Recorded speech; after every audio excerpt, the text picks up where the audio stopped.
萧炎成功炼制出破宗丹，手握筹码的他果然找到其真身，却与韩风和莫天行等人狭路相遇，叛师恶徒，一场大战无可避免。Thời gian trôi qua, mọi người rốt cuộc cũng thoát được khỏi đám người Hàn Phong truy đuổi ở phía sau. Sau đó, thân ảnh tất cả đổi hướng, mọi người liền cùng nhau trở về doanh địa, nơi nhị ca Tiêu Lệ đang chờ mọi người sẵn ở đó.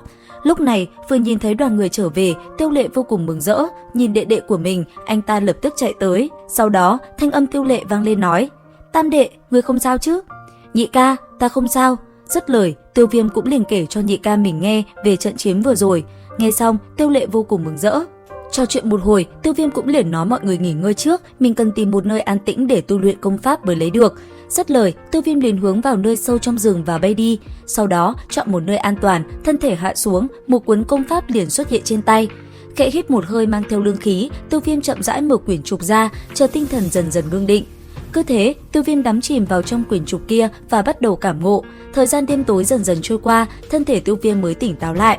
Thế nhưng, đúng vào lúc đó, chiếc hộp chứa đựng bồ đề hóa thể tiên lại bỗng dưng xuất hiện dao động nhỏ.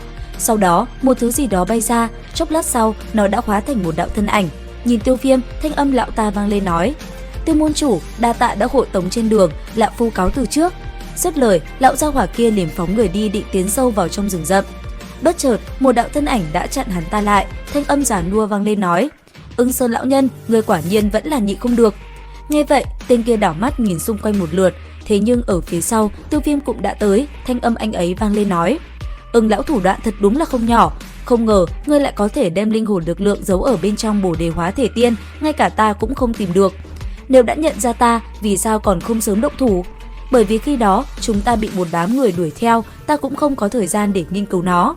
Thì ra, ngươi cố ý một mình rời đi chính là muốn cho lão phu hiện thân. Ưng lão tiên sinh, vẫn nên đem bồ đề hóa thể tiên giao cho ta đi. Tuy hiện tại đây chỉ là trạng thái linh hồn của ngươi, thế nhưng nếu bị phá, bản thể của ngươi sẽ thương nặng. Ta biết bản thể của ngươi đang ở gần đây." Quả nhiên là sóng sau xô sóng trước. Thôi vậy, tiểu tử ngươi thắng, thứ này cho ngươi. Dứt lời, Ưng Sơn lão nhân liền đem chiếc hộp kia ném về phía Tiêu Viêm. Sau đó, thanh âm lại tiếp tục vang lên nói: "Mặc dù ngươi chiếm được bồ đề hóa thể tiên, thế nhưng ngươi cũng khó mà biết được tin tức về bồ đế tâm. Cảm ơn, thế nhưng mục tiêu của tại hạ thực sự không phải là bồ đế tâm. Không nghĩ tới nhiều người cướp đoạt như vậy, bồ đề hóa thể tiên cuối cùng lại rơi vào trong tay ngươi, cáo từ." Dứt lời, linh hồn Ưng lão liền thoát khỏi phạm vi cảm ứng Tiêu Viêm, biến mất trong bóng tối khôn cùng. Nhìn hộp ngọc trôi nổi, Tiêu Viêm không khỏi cười nói: "Cuối cùng cũng làm cho lão gia hỏa này từ bỏ, hiện tại có thể an ổn trở về Già Nam học viện rồi."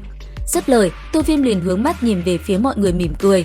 Cũng trong lúc đó, ở một khoảng cách không xa, ngay khi Ưng Sơn lão nhân linh hồn nhập thể, hắn ta đột nhiên thổ huyết. Sau đó, thanh âm vang lên nói: "Thật thâm độc, tiểu tử, lão phu nhớ kỹ ngươi." Dứt lời, ánh mắt của lão ta cũng trở nên âm lãnh vô cùng.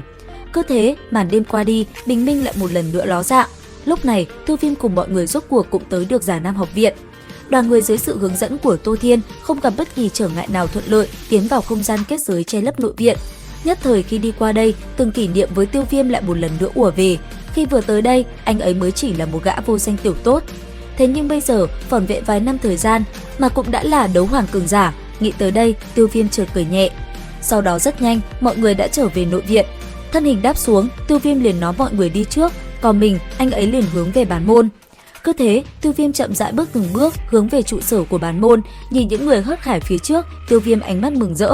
Đang trong lúc Tiêu Viêm say sưa nhìn ngắm, thì ở phía sau anh ấy đột nhiên xuất hiện hai bóng người chạy tới và va vào mình. Nghe trong âm thanh của hai người này, dường như bọn họ đang chạy tới một nơi náo nhiệt. Thấy vậy, Tiêu Viêm cũng liền đi theo. Đi được một đoạn, Tiêu Viêm dừng chân ở phía xa. Lúc này, anh ấy nhìn thấy giữa một khoảng sân rộng lớn xuất hiện một thiếu nữ. Lúc này, cô gái kia đang luyện đan, nàng không ngừng huy vũ tạo nên những đường nét mềm mại khiến những người bên ngoài mê mẩn. Nhìn cảnh tượng này, Tiêu Viêm liền phát hiện ra cô gái này đang luyện chế tứ phẩm đan dược, Thiên Khí đan. Nhìn cô gái này luyện chế, thiên phú cũng không kém Liễu Linh, đệ tử của Cổ Hà là bao. Đứng yên lặng một hồi, sau đó Tiêu Viêm liền đi tới. Anh ấy liền chỉ cho cô gái kia biết cách điều chỉnh hỏa diễm để đan dược đạt được phẩm chất cao hơn.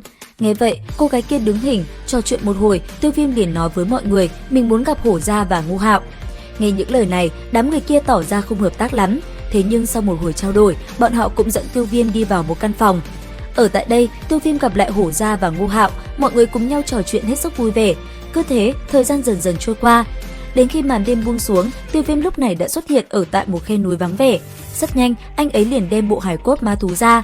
Nhất thời, khi Tiêu Viêm vừa ném nó xuống đất, một màu đỏ đã lan tràn ra toàn bộ nơi đây, kinh lực liền hất bay Tiêu Viêm về phía sau. Thấy vậy, Tiêu Viêm thoáng kinh ngạc, lẳng lặng nhìn bộ xương thú đang tỏa ra màu đỏ rực rỡ kia, Tiêu Viêm giật mình. Thế nhưng bất chợt, từ bên trong bóng tối, Tử Nghiên lại đột nhiên xuất hiện. Sau đó, thanh âm vang lên nói: "Hơn nửa đêm rồi, ngươi làm gì vậy? Tại sao ngươi lại tới đây? Ta bị cái mùi cổ quái kia hấp dẫn nên mới tới." Dứt lời, Tử Nghiên lém lỉnh, nàng liền đi lại chỗ bộ xương kia, vung tay lên, nàng liền đem 10 cái móng vuốt cắt xuống. Sau đó, thanh âm vang lên nói: "Ngươi dùng dị hỏa đốt những thứ này cho ta." Nghe vậy, Tiêu Viêm giật mình, thế nhưng anh ấy cũng ngay lập tức làm theo lời Tử Nghiên, một cỗ hỏa diễm nóng cháy liền thiêu đốt cái móng vuốt kia. Chỉ trong tích tắc, khi hỏa diễm đi vào, khối xương kia liền tan biến. Bất chợt, nó hiện ra một bộ bao tay đầy màu sắc. Ngay lập tức, Tử Nghiên liền lao tới dung nhập với chiếc bao tay kia. Nhất thời trên tay nàng, một chiếc bao tay với móng vuốt sắc nhọn liền xuất hiện. Nhìn thấy nó, Tử Nghiên vui sướng, nàng liền hướng nắm đấm nhỏ nhắn lên trời cao.